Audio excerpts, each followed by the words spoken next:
आपके सामने एक LCR डीसी सर्किट गिवन है और उसको एनालाइज करने के लिए कहा गया और कहा है कि charge on each capacitor eight steady state. तो आपको सबसे पहले ये पता होना चाहिए कि स्टडी स्टेट पे कैपेसिटर और इंडक्टर कैसे बिहेव करता है, क्योंकि हमारे पास जो सर्किट है जिसमें multiple capacitor, multiple batteries, multiple resistance and inductor given है, तो इनको समझना बहुत जरूरी है। सबसे पहले हम कैपेसिटर की बात करते हैं तो कैपेसिटर स्टडी स्टेट में फुल्ली चार्ज होता है, यानी ये इनफाइनाइट रेजिस्टेंस की तरह बिहेव करता है, ये जीरो रेजिस्टेंस की तरह बिहेव करता है, ये ओपन वायर की तरह बिहेव करता है, ये क्लोज वायर या स्ट्रेट वायर की तरह बिहेव करता है। मतलब यहां कोई वोल्टेज ड्रॉप नहीं होता है और यहां सामने दीवार ही आ गई है, यहां से यहां करंट नहीं जा सकती है। इसी वजह से इसको हमने कहा है कि इनफाइनाइट रेजिस्टेंस, जीरो रेजिस्टेंस, यहां जीरो करंट, यहां मैक्सिमम करंट। बात समझ में आ रही है? ये बात हो रही है स्टडी स्टेट की, यानी t इक्वल टू इंफिनिटी बोलते हैं हम, या उसको स्टडी स्टेट बोल देते हैं, या ऐसी स्टेज को कहा जाता है कि आफ्टर क्लोजिंग द स्विच, या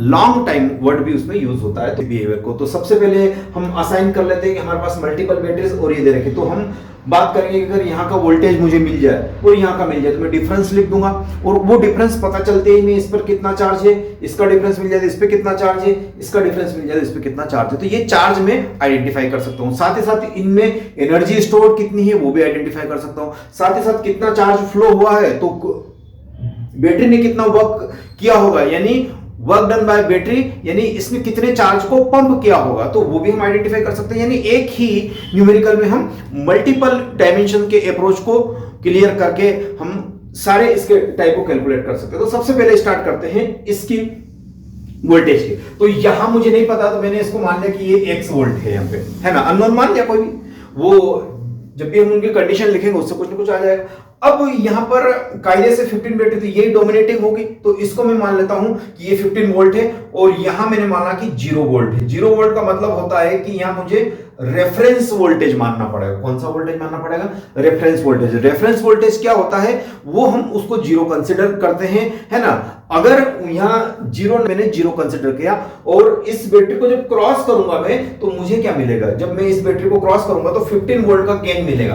तो यहां से यहां ये नेगेटिव, ये पॉजिटिव में आया तो यहां पे कितना हो जाएगा? 15 वोल्ट हो गया। ये 15 वोल्ट, तो ये नेगेटिव से पॉजिटिव क्रॉस किया तो कितना हो गया? 15, तो यहां 28 से ये कितना हो गया? 25 वोल्ट हो गया। अब यहां 15 वोल्ट है और यहां देखो अक्रॉस द इंडक्टर, मैंने पहले बोल दिया कि जब इंडक्टर स्टडी स्टेट पे पहुंच जाता है तो वो कोई भी वोल्टेज ड्रॉप नहीं करता, तो जो वोल्टेज यहां का रहेगा वही यहां का रहेगा। तो यहां कितना है? 15 वोल्ट, तो यहां पे 15 वोल्ट ही ले लीजिएगा। यहां पर भी कितना आ जाएगा? 15 वोल्ट ही आ जाएगा। लेकिन इस बैटरी को जब मैं क्रॉस करूंगा तो यहां से 5 वोल्ट का और गेन हो गया, तो ये कितना हो गया? 15 प्लस 5 20 वोल्ट हो गया, है ना। तो ये मैंने वोल्टेज को क्या कर दिया? असाइन कर दिया है। यहां पर एक अननोन वोल्टेज को भी मैंने असाइन कर रखा है। अब मैं लगाऊंगा, तो मैं यहां लिख रहा हूं नोडल, है ना, एट पॉइंट ए पर आपको क्या लगाना है? नोडल लगाना है। यानी कहने का अर्थ अल्टीमेटली नोडल है कुछ नहीं, एक टाइप से केसीएल का ही मॉडिफाइड फॉर्म है।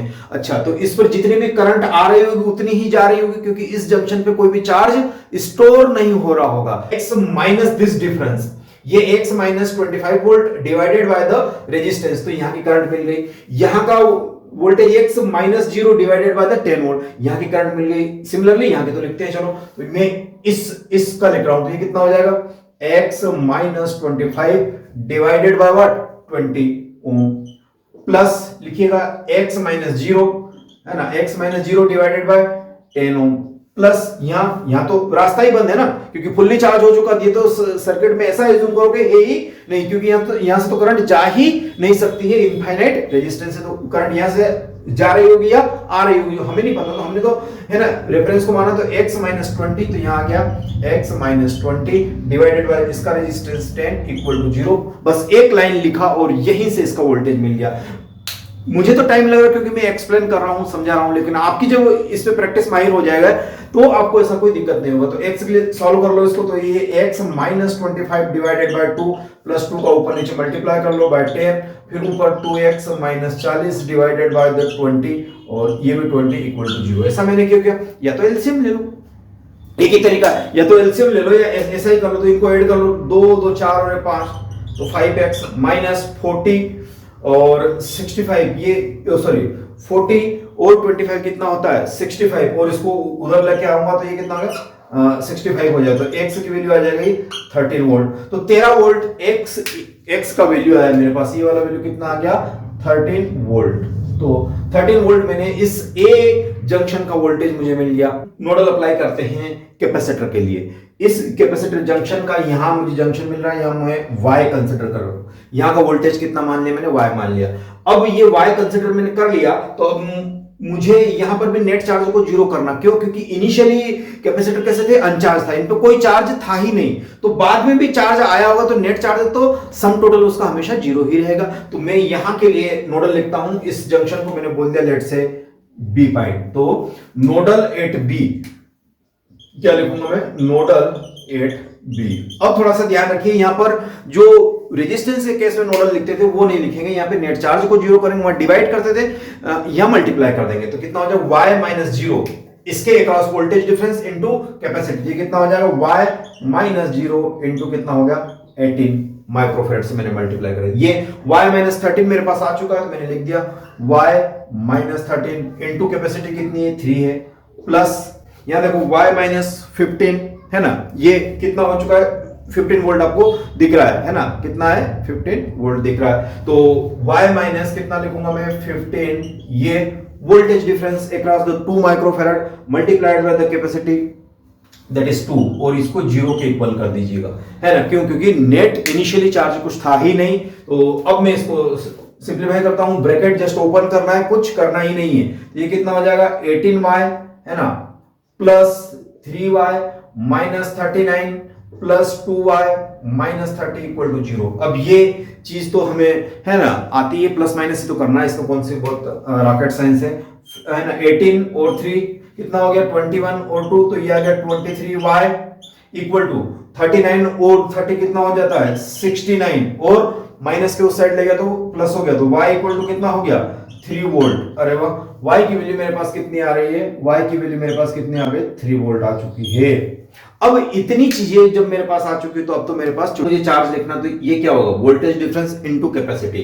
अब सबसे पहले पोलैरिटी असाइन कर लेते हैं। ये कितना 13 वोल्ट हायर वोल्टेज पे, 3 वोल्ट लोअर वोल्टेज पे, तो यहाँ की कैपेसिटी पॉजिटिव और नेगेटिव पोलैरिटी होगी इसकी। अब यहाँ पे 3 वोल्ट क्या है पॉजिटिव है, तो ये पॉजिटिव, और उससे छोटा कौन है 0 वोल्ट है ना, तो ये नेगेटिव पोलैरिटी हो गई। अब यहाँ पे देखो ये वाला 3 वोल्ट है और ये वाला 15 वोल्ट है, तो प्लेट ये वाली प्लेट लोअर वोल्टेज पे होगी, ये वाली प्लेट हायर वोल्टेज पे होगी।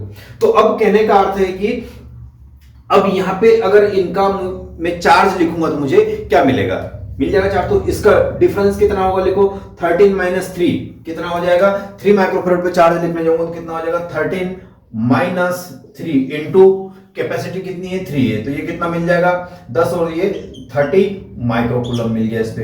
अब इस पे कैपेसिटी लिखो, ये कितना हो जाएगा y माइनस 0 यानी 3 माइनस 0, तो कितना हो जाएगा 3 माइनस 0 इनटू कितना है 18 माइक्रोफैराड, तो ये कितना हो गया 54 माइक्रोकूलम हो गया, है ना 54 माइक्रोकूलम हो गया। और सिमिलरली इसका डिफरेंस लिखूंगा तो ये वाला डिफरेंस कितना आ जाएगा, डिफरेंस ले रहा हूं है ना विद साइन नहीं, तो 15 माइनस 3 कितना हो जाएगा 12 और इंटू 2, तो ये आ गया 15 माइनस 2 इंटू कितना आ जाएगा 3, कितना है 3 है सॉरी, तो यहां मैंने लिख दिया 3, तो ये कितना हो जाएगा अल्टीमेटली आपके पास आ गया कितना 24 माइक्रोकूलम।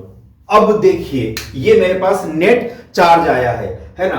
अब अलग अलग पोलैरिटीज पे अलग अलग है, तो यहां पे देखूंगा तो ये नेगेटिव चार्ज है, तो यहां पे कितना हो गया 50, इस पे इसकी बात करते हैं, ये आ गया 30 माइक्रोकूलम, ये कितना आ गया 54 माइक्रोकूलम, है ना। तो ये चार्जेस हम लिख रहे हैं, और यहां पे कितना आ चुका है 24 माइक्रोकूलम।